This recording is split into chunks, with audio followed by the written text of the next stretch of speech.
Vous faites comme la semaine dernière, vous emmenez à Arzon un groupe restreint. Restreint. Ouais. Groupe restreint, c'est une mise au vert sur 2 jours. On vous a vu parler longuement, notamment à Mathis Samy, mais certainement à beaucoup d'autres joueurs. On insistait avec Pedro chez Rivera sur l'aspect mental cette semaine, plus que footballistique, du côté du FC Nantes. Ouais, les deux forcément, mais un peu plus le mental, parce qu'on est en fin de saison, parce que c'est une saison compliquée, une saison où ouais, ça souffre beaucoup. Mais il faut être costaud, il ne faut pas chercher des excuses, il faut faire le boulot, quoi. Il faut finir le travail, et ça passe par une victoire contre Montpellier samedi. Ça passe par aller chercher des guerriers, c'est ce que vous dites aussi? Oui, mais pas que. Il faut jouer, quoi. Ce que j'ai vu contre Angers ouais, me dit qu'il faut travailler sur le mental pour qu'on ait justement donc, cette volonté de jouer, cette ambition donc, de proposer des choses et puis surtout être capable d'être solide, mais aussi se créer des occasions et marquer. Si on veut gagner le match, il faut marquer plus de buts que l'adversaire.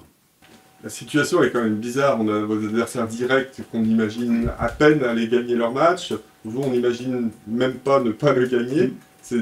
Tout est fait pour que ça passe samedi soir, peut-être plus que les autres années encore. Ben c'est bien parce que la question elle est bonne, parce que dès le début de la semaine, premier entraînement, je leur ai dit faites très attention parce qu'aujourd'hui, ce qu'on peut entendre de la part, donc bien sûr, des proches, des médias, même des fois des supporters qui viennent là, ils disent ça va le faire.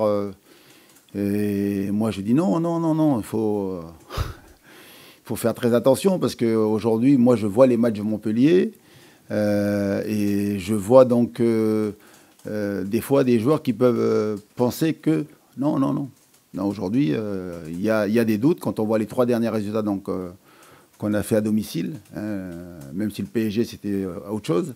Mais contre Toulouse et contre Angers, voilà, on voit la réaction du public. Aujourd'hui, on a notre destin en main, mais nous, on ne veut pas dépendre des autres. Et surtout, il faut se méfier de cette équipe de Montpellier. J'arrête pas de leur dire parce que aujourd'hui, vous ne parlez pas de Montpellier, mais il faut regarder les matchs. Bien sûr qu'ils perdent, mais il y a quelque chose qui se met en place. Il y a une équipe qui progresse de match en match. Voilà, et ils vont venir ici, bien sûr, détendus, mais avec l'envie donc de faire un gros résultat.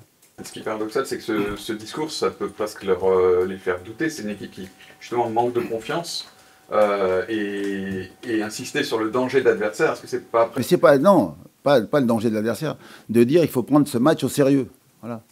Il ne faut pas écouter donc, les discours donc, de gens qui disent que ça y est, ça va être fait, quoi. C'est ça que je parle, moi. Mais nous, on n'a pas peur de Montpellier. J'ai peur de la façon dont on se prépare et de tout ce qui se dit autour. Voilà. Ça, c'est très important. Aujourd'hui, on a l'impression qu'on n'a même pas besoin de jouer le match parce que donc, tout le monde pense que Strasbourg va battre le Havre. Mais si tu comptes sur ça, ben, tu fais fausse route. C'est pas comme ça qu'on prépare un match. Surtout pas. Et vous en parliez un petit peu du match de Angers, ce que vous aviez vu qui, à part un début un peu encourageant, vous avez déplu. Justement, quelles leçons vous avez retenues de ce match-là? Pedro nous disait, garder le fil, on a un peu perdu le fil et après on n'a pas été capable de reprendre le contrôle du match. C'est aussi là-dessus que vous avez insisté, vous? Ben, c'est d'être fort mentalement sur la durée. Parce que donc on l'a vu, on a bien entamé ce match-là. Pendant 20-25 minutes, il y a eu des choses très intéressantes. On n'a pas marqué. Et puis eux, dès qu'ils ont fait donc, une première incursion chez nous, là, ça a commencé donc, à ressortir de la fébrilité, surtout à la fin de la première mi-temps. Souvenez-vous, hein. On est rentré donc, voilà, sous les huées, ce qui est normal. Et nous, on doit être capable de faire abstraction de ça. Et il faut être mentalement fort sur la durée. Voilà. Et pareil sur le plan du jeu, parce que ça rejaillit sur la façon dont tu joues. Il faut continuer à être disponible, continuer donc à vouloir jouer, continuer donc à vouloir donc attaquer en nombre, d'aller pousser donc offensivement pour marquer, quoi. Voilà, et c'est lié. Forcément que le jeu qu'on va prôner est beaucoup lié avec le mental qu'on va avoir, quoi, sur le terrain, et surtout de s'attendre à ce que le public peut être dur avec toi, mais ça, il faut faire abstraction. C'est comme ça. Justement, c'est la question que je voulais te poser. Qu'est-ce que tu attends du public? Tu as un peu répondu à l'instant. Ben, j'attends comme d'habitude, mais moi, je sais qu'ils vont être là, ils vont nous soutenir. C'est un public qui a toujours été bienveillant avec nous, qui a toujours été donc, à nos côtés. Toujours. Après, sur les fins de match, voilà, mais au départ, ils sont toujours là. Toujours là. Même s'ils nous taquinent un peu, ils nous titillent un peu, ça fait partie du jeu. Mais je sais que le public, voilà, ils viennent là pour voir donc, leur club gagner, pour voir donc, le FC Nantes rester en Ligue 1. Et ils vont nous soutenir. Après, ça dépend de ce qu'on fera, nous. Comment tu as vu justement cette l'équipe de Montpellier avec cette nouvelle équipe de Montpellier? Est-ce que c'est un bloc bas aussi ou pas? À ce que j'ai vu moi sur les 4 derniers matchs, c'est une équipe de toute façon, quand Papus Camara a repris donc, son premier match était donc à Angers, ils étaient en difficulté. Et puis après derrière, j'ai souvenir, ils ont joué Marseille.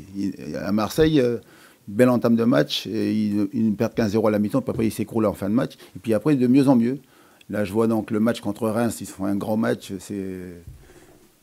Même l'entraîneur donc, de Reims, je vois les propos qu'il tient à la fin du match. Il dit il y a une équipe qui joue, qui normalement devrait être en Ligue 1, et puis nous, plutôt donc, être en Ligue 2.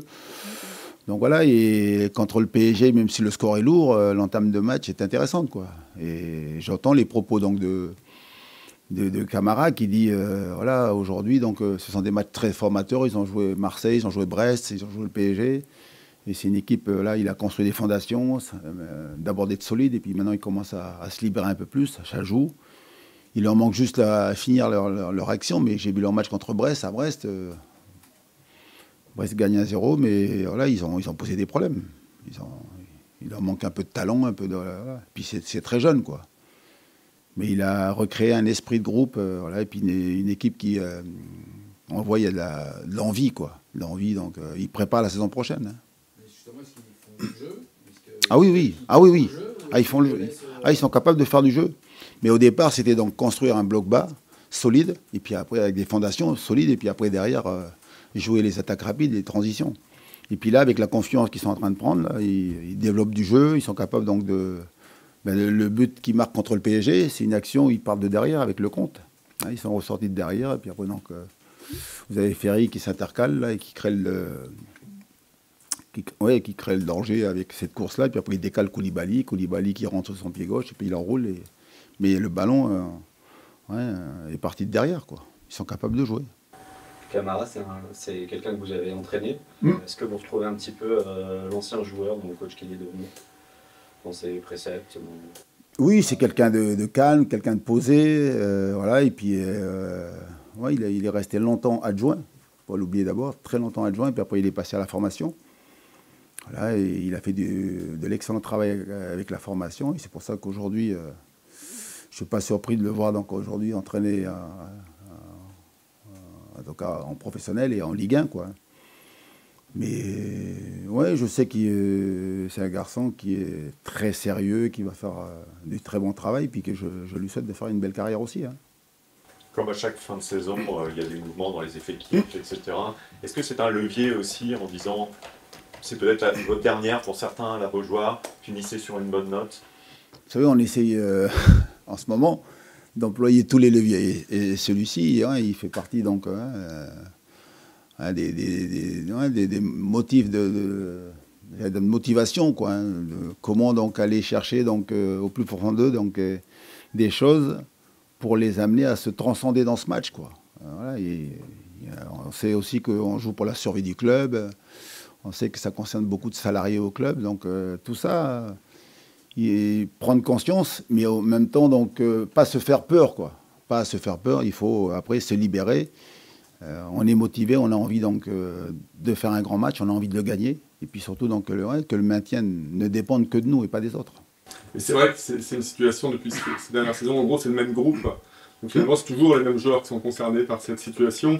Est-ce qu'à un moment donné, on leur dit, ou ils le ressentent, ou vous sentez qu'ils ressentent que ça va peut-être tourner parce que le club, peut-être que les dirigeants en auront assez en fait, de tout le temps Mais de toute façon, les scénarios, moi j'anticipe jamais sur les scénarios. Nous on travaille pour gagner le match, donc on met tout en place pour être solide, pour faire du jeu.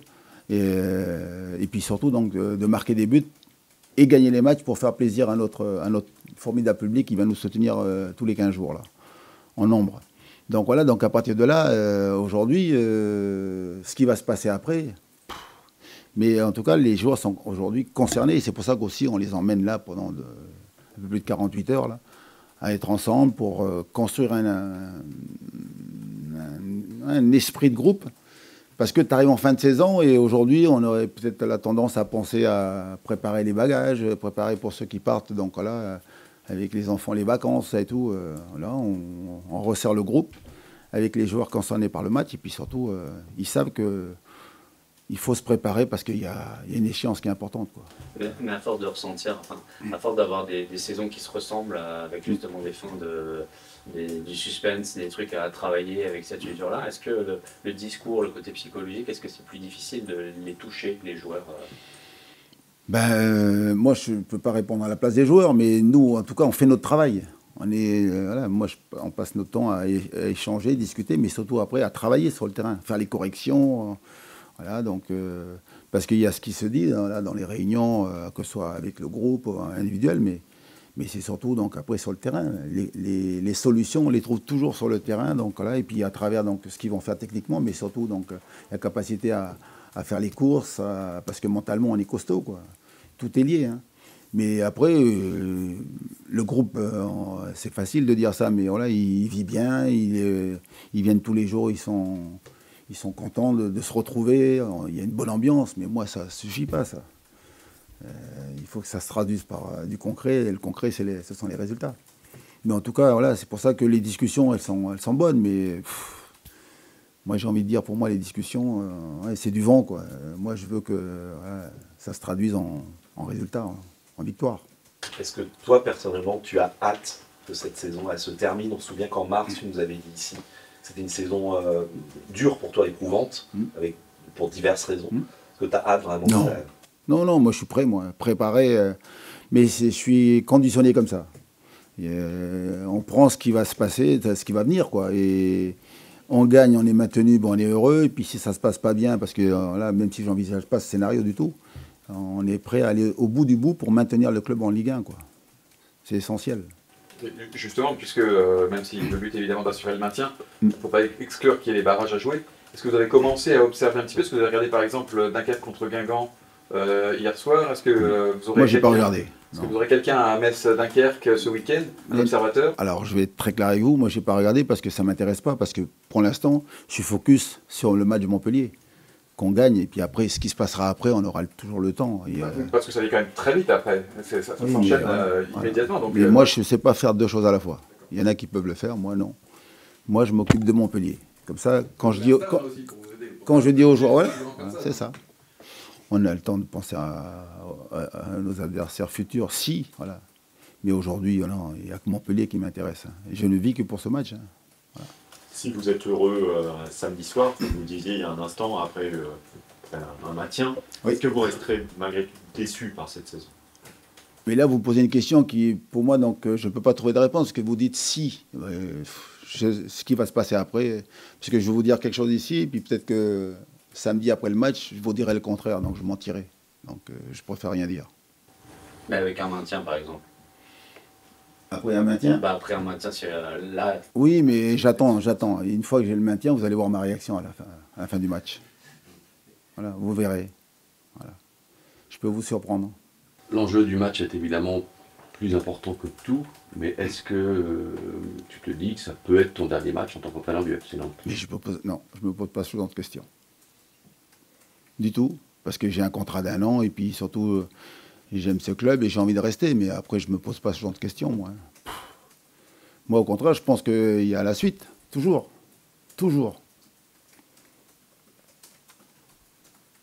C'est la fin d'un cycle quand même, au FC Nantes selon vous? L'année dernière on avait dit ça, mais après les contrats, tu fais pas ce que tu veux avec les contrats, voilà. Il y a plein de joueurs, vous le savez, vous connaissez l'histoire, hein. Ils étaient supposés partir et puis il y en a beaucoup qui sont restés, donc c'est comme ça. Donc il y a ce qu'on veut faire et puis il y a ce qu'on peut faire. Puis moi j'ai appris avec le temps que c'est qu'est-ce qu'on est capable de faire, parce qu'on ne décide pas seul. Voilà. Il y a le marché, il y a les contrats. Voilà, messieurs. C'est bon, je vous ai tout dit. Voilà. Merci à vous. Okay. À samedi.